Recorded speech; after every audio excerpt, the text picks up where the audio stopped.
বর্তমানে চলমান জ্বালানি সংকট নিয়ে বিস্তারিত জানতে আমাদের সঙ্গে এই মুহূর্তে সরাসরি যুক্ত হচ্ছেন সহকর্মী মাজহার মাহবুব। মাজহার, তেল না থাকায় আজকে ভোগান্তি কেমন দেখছেন?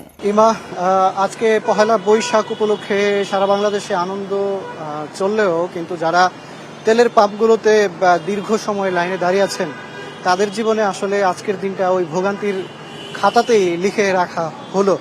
কারণ হচ্ছে তেলের পাম্পগুলোতে আজকে একেবারেই তেল নেই। কারণ অন্যান্য দিনে যেখানে দুপুর গড়িয়ে বিকেল নাগাদ তেল পাওয়া গেলেও কিংবা দুপুরের দিকে অনেক পাম্পে তেল প্রবেশ করলেও রাজধানীর কোনো তেলের পাম্পেই আজকে কিন্তু তেল প্রবেশ করছে না।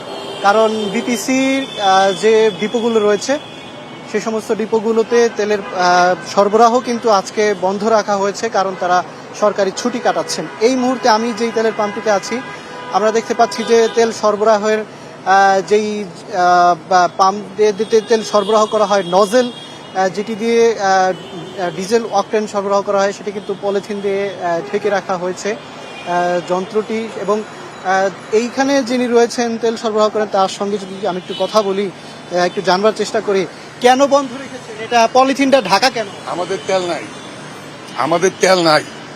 আজকে কি একেবারেই আসবে না? না আজকে আসবে না, কালকে পাইছে, আজকে দিবে না।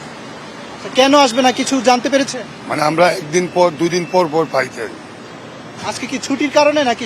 না, আমাদের কালকে দেওয়া হয়েছে তো এই জন্য আজকে। একজন বলছিলেন যে আসলে তেল সরবরাহের যে স্বাভাবিক ঘাটতি সেটি এই তেলের পাম্পে রয়েছে, এমনটাই আসলে আজকে রাজধানী জুড়ে আমরা দেখতে পেয়েছি। ইমা, মাজহার, আপনাকে অসংখ্য ধন্যবাদ।